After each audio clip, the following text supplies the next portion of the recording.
kembali lagi di channel HDI. Hari ini, kita akan bahas salah satu pertanyaan yang gue sering dapet di kolom komentar.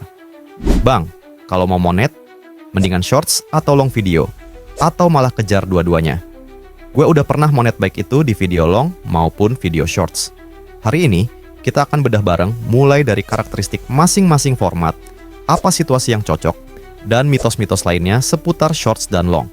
Yang gue pengen, di akhir video, lo bisa punya gambaran dan putusin jalur yang pas buat diri lo. Kita akan buka video ini dengan salah kaprah terbesar yang sering banget diucapin. Usaha nggak akan mengkhianati hasil. Ini pernyataan yang naif banget dan sering dijadiin tameng pemula. Padahal mereka yang nggak tahu apa-apa tentang strategi monetisasi. Kenyataannya nggak sesimpel itu. Waktu dan uang lo itu ada batasannya, dan kalau lo habisin uang dan waktu lo untuk hal yang salah, lo nggak akan dapet apa-apa. Jatuhnya sih capek doang. Kalau mau usaha, apapun itu, lo harus usaha di tempat yang sesuai dan ada di medan yang lo ngerti. Contohnya ikan. Mau ikan usaha kayak apapun untuk bisa terbang, selamanya ya dia nggak akan bisa terbang. Padahal kalau ikan itu berusaha sesuai tempatnya, yaitu di air, pasti dia bisa berenang lebih cepat dan dapetin rejeki yang dia butuhin. Sama halnya juga di dunia YouTube. Lo pahamin dulu medan tempurnya, pilih format yang sesuai, baru lo bisa raup hasilnya. Kita mulai dari yang paling dasar. Di YouTube, kalau mau monetisasi itu ada dua jalur, shorts sama long.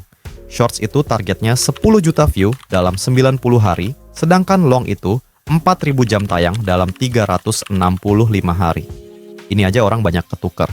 Jam tayang yang lo dapet di shorts nggak akan ngaruh ke syarat jam tayang monetisasi long. Begitu juga view di long, dia nggak akan ngaruh ke syarat 10 juta view YouTube Shorts. Ini dulu lo pahamin. Nah, artinya apa buat para kreator? Dua jalur monetisasi ini sepenuhnya berbeda dan lo nggak bisa campur-campur. Dan karena jalurnya berbeda, maka caranya juga pasti berbeda. Kita bedah satu persatu. Kita bahas soal psikologi penonton. Waktu gue jadi manajer produk, gue didoktrin habis-habisan untuk ngerti siapa pengguna produknya, gimana perilaku mereka, dan kira-kira apakah produk yang gue bikin bisa ngejawab kebutuhan mereka. Coba kita bedah pakai perspektif ini ya.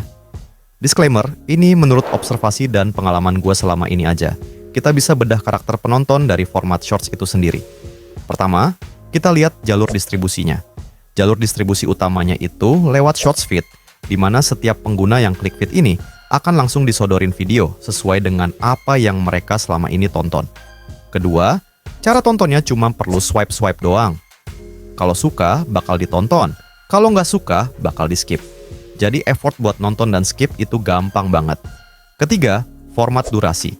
Sesuai namanya, video shorts ini menawarkan konten pendek yang maksimal 3 menit. Karena formatnya yang singkat, penonton juga punya harapan bahwa dalam waktu singkat itu, mereka bisa dapetin sesuatu yang meaningful. Meaningful di sini bisa multitafsir. Ada yang pengen ketawa, ada yang pengen belajar, dan ada yang pengen terharu. Macam-macam intinya.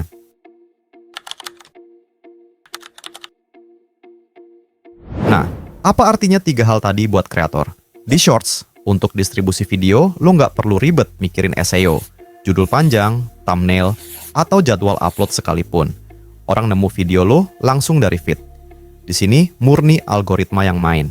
Di satu sisi, ini gampang banget buat kreator karena satu-satunya yang lo harus lakuin adalah bikin video yang menarik. Tapi, ini pedang bermata dua.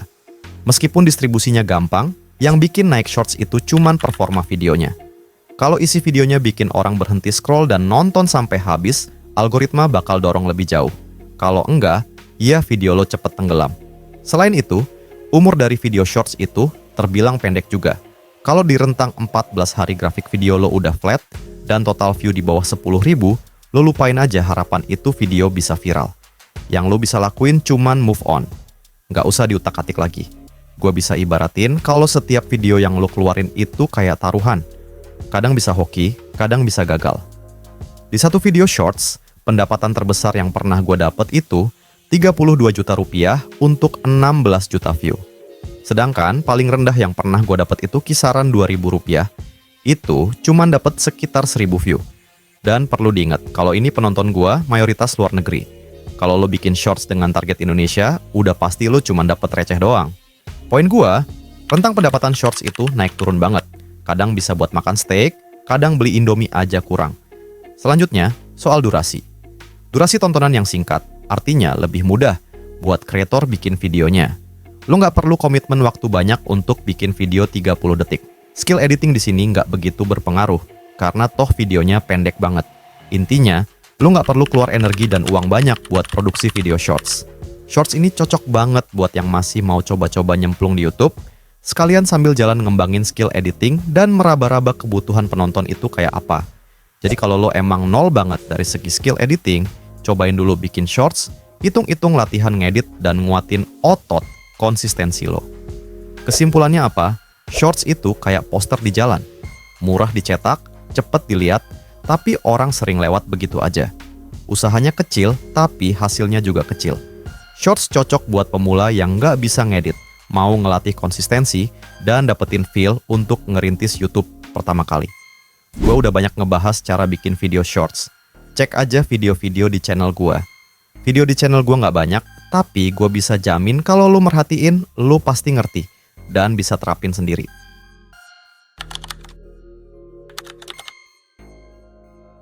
Buat video long format, karakter penonton juga bisa kita bedah dari sifat formatnya. Pertama, jalur distribusinya lebih banyak lewat search, rekomendasi di samping, atau suggested video di akhir tontonan. Jadi, penonton biasanya datang karena mereka nyari sesuatu atau karena algoritma ngira video lo relevan buat mereka. Kedua, cara nontonnya butuh komitmen. Mereka harus klik dulu thumbnail dan judul sebelum bisa nonton, jadi effort awal lebih besar dibanding swipe di shorts. Kalau sudah klik, biasanya ekspektasi mereka lebih tinggi juga. Ketiga, format durasi panjang bikin penonton datang dengan mindset, gue mau duduk dan nikmatin dan nyerap isi konten ini. Harapannya bisa dapat penjelasan lengkap, cerita yang dalam, atau hiburan yang lebih lama. Jadi yang meaningful di sini bukan sekedar satu punchline cepat, tapi sesuatu yang berlapis. Bisa pengetahuan detail, storytelling, atau pengalaman emosional yang lebih dalam lagi. Nah, apa artinya 3 hal tadi buat kreator long? Di long, distribusinya nggak sesederhana shorts.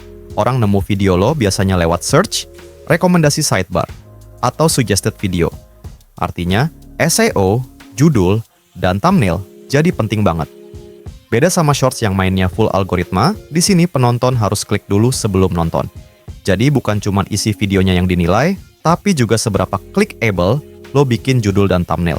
Susahnya, effort awal jadi lebih gede. Tapi begitu orang masuk, peluangnya lebih stabil.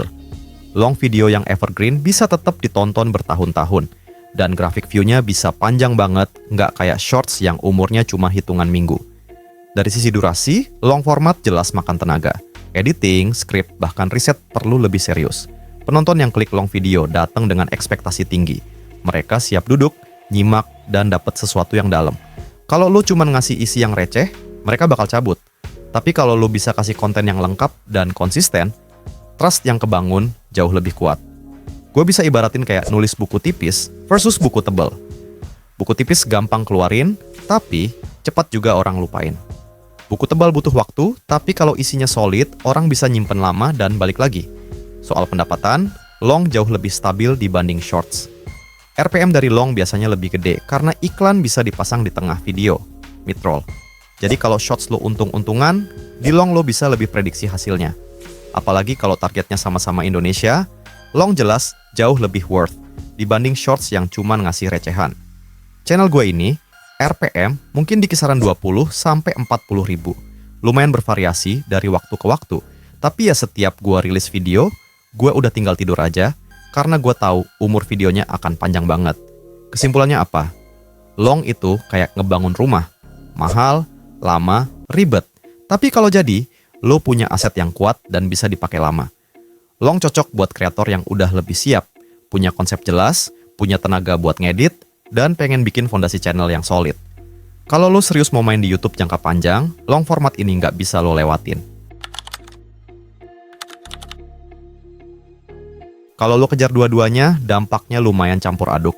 Shorts kasih lo exposure cepat, gampang bikin channel kelihatan hidup, dan bisa jadi jalan pintas dapat penonton baru. Tapi masalahnya, Banyak penonton shorts yang cuma lewat. Mereka nonton sekali, ketawa atau kagum sebentar, terus cabut. Susah banget dibawa jadi penonton setia long format. Sebaliknya, long format kasih lo pondasi yang kuat. View-nya lebih stabil, pendapatannya lebih jelas, dan bikin orang betah lama-lama di channel lo. Tapi bikinnya jauh lebih ribet, makan waktu, dan energi. Kalau lo coba kejar dua-duanya sekaligus, risiko yang sering kejadian adalah lo kehabisan tenaga. Shorts bikin lo sibuk upload tiap hari, tapi long bikin lo stres karena prosesnya panjang. Ujung-ujungnya bisa jadi setengah-setengah. Shorts lo biasa aja, long lo juga nggak maksimal. Tapi kalau lo bisa atur strategi dengan jelas, justru kombinasi ini bisa saling ngisi. Shorts buat tarik massa, long buat nyaring siapa yang beneran peduli sama konten lo. Analogi gampangnya gini, shorts itu kayak flyer gratis yang lo bagiin di mall. Orang bisa ambil, baca sekilas, terus buang. Kadang ada yang nyangkut, kadang enggak. Long format itu kayak seminar gratisan yang lo adain di ruangan khusus. Orang yang datang harus nyempetin waktu, duduk, dengerin lo dari awal sampai akhir. Kalau lo main dua-duanya, berarti lo lagi ngebagi flyer di luar sambil nyiapin seminar di dalam. Kalau tenaga lo cukup, strategi ini oke. Flyer bisa bikin orang penasaran, terus sebagian masuk ke seminar. Tapi kalau lo sendirian dan gak kuat, flyer lo asal-asalan, seminar lo juga berantakan. Jadi intinya, gak ada jawaban pasti lebih bagus shorts atau long. Semua balik lagi ke kondisi lo sendiri.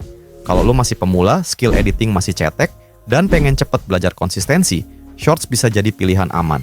Kalau lo udah punya konsep, siap kerja lebih berat, dan pengen bangun aset jangka panjang, long jelas lebih worth. Kalau lo mau kejar dua-duanya, pastiin tenaga lo cukup dan strategi lo jelas. Jangan sampai setengah-setengah dan akhirnya nggak ada yang jadi. Yang paling penting, jangan keburu ikut-ikutan. Lihat dulu kapasitas lo, tujuan lo, dan gaya lo. Karena di YouTube, yang menang bukan yang paling rajin upload, tapi yang paling ngerti dirinya sendiri dan bisa konsisten main di medan tempur yang pas. Itu aja ya. Minimal jadi rupiah, maksimal jadi amal jariah. Sampai ketemu di video selanjutnya.